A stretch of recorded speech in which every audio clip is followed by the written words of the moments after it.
Hi everyone, my name is David Bushman. I'm television curator at the Museum of Television and Radio, and I want to welcome all of you to the museum's 23rd annual William Paley Television Festival.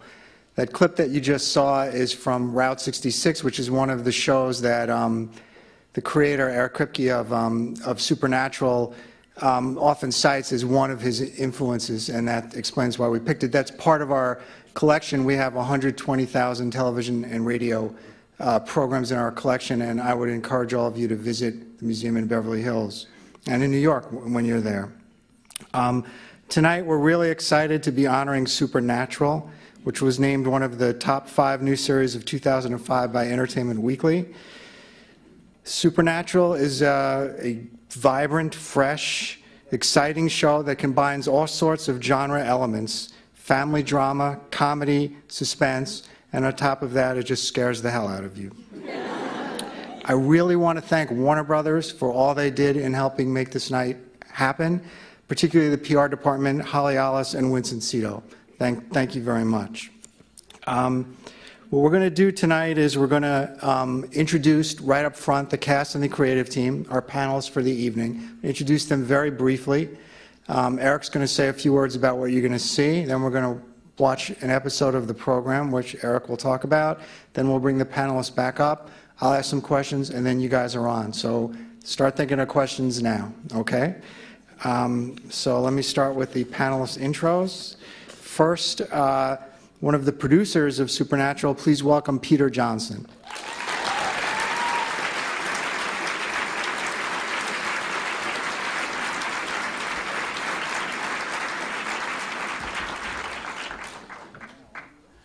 Next, we have co-executive producer and director Kim Manners.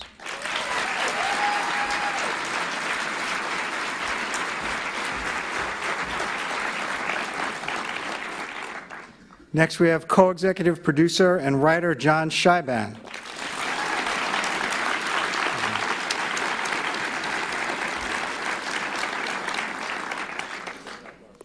Next, he plays Dean Winchester. Please welcome Jensen Ackles.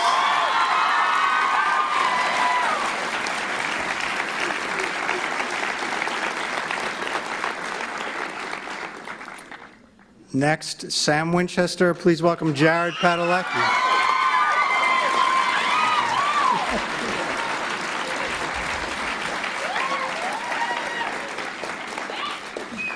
Next, the executive producer and director, Robert Singer.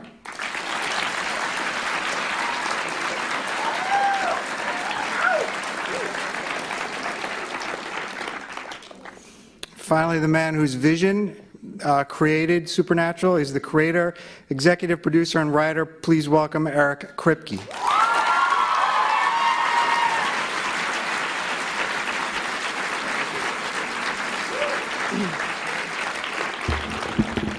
Hey, everybody. Thank you so much for coming. It's a little overwhelming and amazing, quite frankly. This is, to my knowledge, I mean, the first gathering of any Supernatural fans anywhere, so thank you to you, and give yourself a round of applause.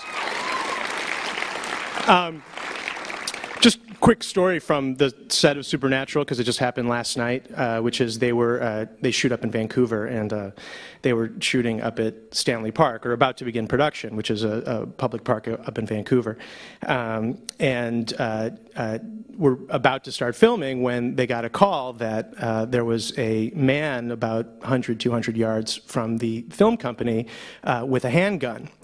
And they called, Jared and Jensen, said, don't come to set. There's a man with a handgun, and they shut down the whole production for 2 hours. They called in the police. They called in the SWAT team. They stormed. This is all true, very true. This all just happened last night. They all stormed SWAT team stormed Stanley Park, looking for this man with a gun, and it turned out to be a member of our special effects crew. So. Good times from the set of Supernatural. Anyway, so I'm supposed to introduce the episode, so let me do that. The episode we're showing tonight is Scarecrow. All right, Scarecrow fans in the house. Scarecrow was written by the very brilliant John Scheiben. So round of applause for John. And it was directed by the very brilliant Kim Manners. And so the reason we chose Scarecrow is we sort of felt it was just a good mix of sort of everything that the show is about. You know, we think there's really some good drama between the brothers. We think there's some good comedy. We think there's, you know, good mythology about Dad, and this is the episode that introduces Meg, which people online had problems with, I seem to remember. And it's, you know, just we think a scary, damn good episode, and based on a good series of, you know, very fun urban legends about scarecrows. And so I'll stop rattling on. Enjoy Scarecrow. We'll talk after. Thank you.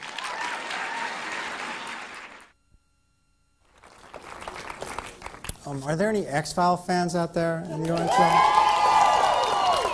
So every time I see this episode, I feel like shaking Dean and saying, "What are you doing trusting the cigarette-smoking man?" I'm going to bring our panelists back up on stage. Our first panelist is co-executive producer and director on Supernatural. He's directed nearly 300 hours of television, including 53 episodes of The X-Files, which he also produced. Please welcome Kim Manners.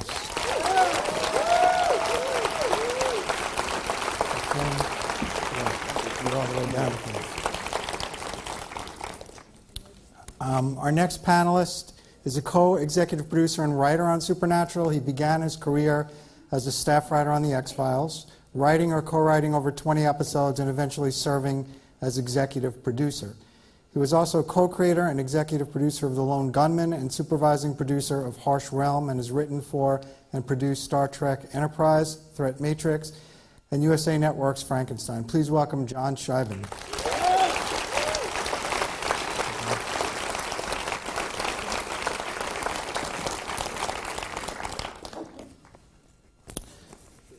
Our next panelist portrays Dean,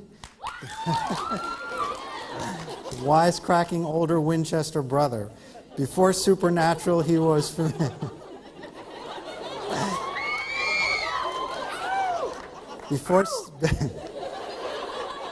Before Supernatural, he was familiar to WB viewers as Jason Teague on Smallville. I don't know if I'm going to get through these intros. He had a recurring role on Dawson's Creek and was a regular on Dark Angel. He received 3 Daytime Emmy nominations for his role on Days. Please welcome Jensen Ackles.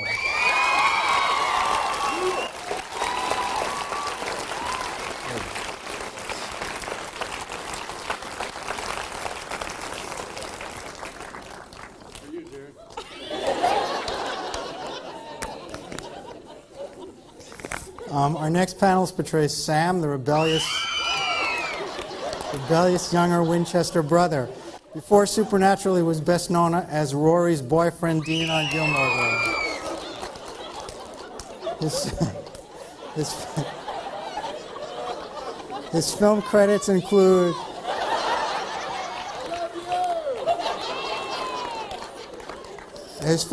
include House of Wax, Cheaper by the Dozen, Flight of the Phoenix. Please welcome Jared Padalecki.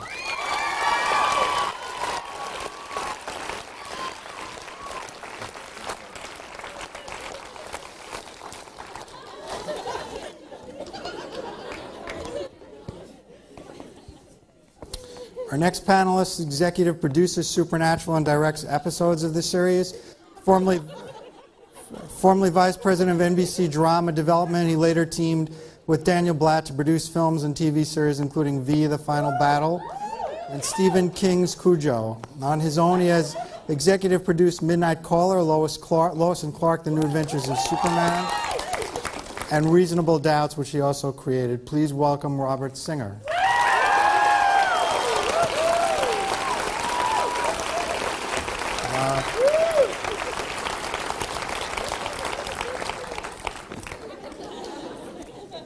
Our final panelist today is the creator of Supernatural, in addition to executive producing and writing for the series. His previous TV credits include the WB series Tarzan. He also wrote and co-produced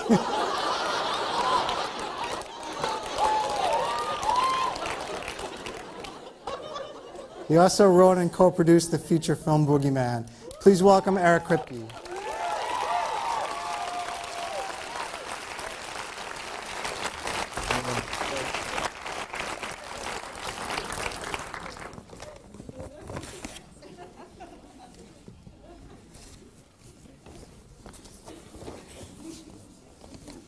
Okay, I'll start with a few questions before we open it to you guys.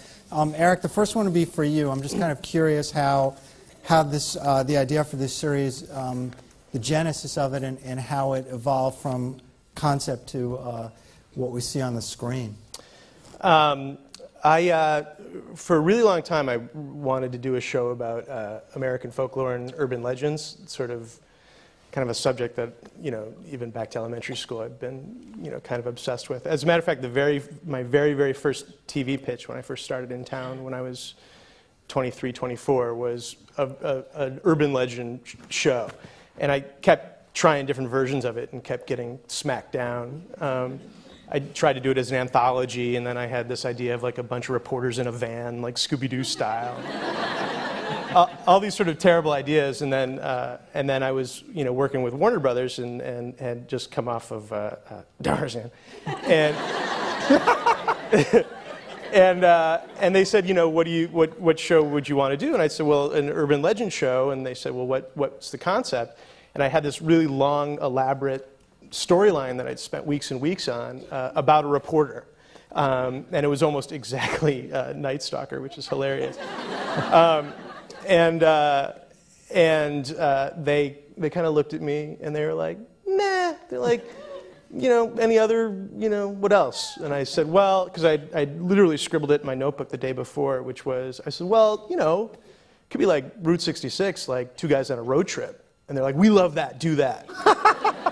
And so it just kind of came out of nowhere and just sort of developed from there. And it turned out to be just the right, the right way into this show, because they can just drive it. The boys can just drive in and out of a different horror movie every week. So, did you at that point know, in terms of characters, who those two guys were? I mean, how did this whole family element, which is so important to the show? I mean, even Jared says to the girl in this episode, I've got to go back because it's my family. How did that whole family aspect?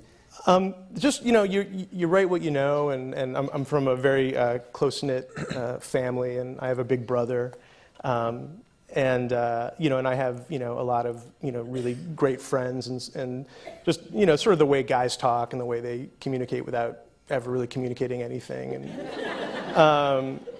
and so it just kind of, it kind of grew out of that, and so I knew I wanted to do, in terms of the characters, I knew I wanted, the little brother to, be conflicted and have a lot of the angst and problems, which I threw right to Jared. And I wanted a big brother to just be a total smartass. I mean, that's how I started, And so, and it's with a show like this, that's, with the genre and it's sort of out there, it really needs like a grounding influence, and to ground the show into family and elements of family, and that, the care that these brothers have for each other really helps us, because these two guys. Big hug, big hug. Yeah, because these two guys, I mean, the relationship they have, I mean, sometimes we have, good subject matter, and sometimes, we don't. But the relationship of the brothers, these two actors always sees us through, so. Were you familiar with their work, or did you just bring in a ton of actors to audition for the roles? We auditioned everybody in town. As you always do, kind of on these pilots. My wife was quite the Gilmore Girls fan, so I knew.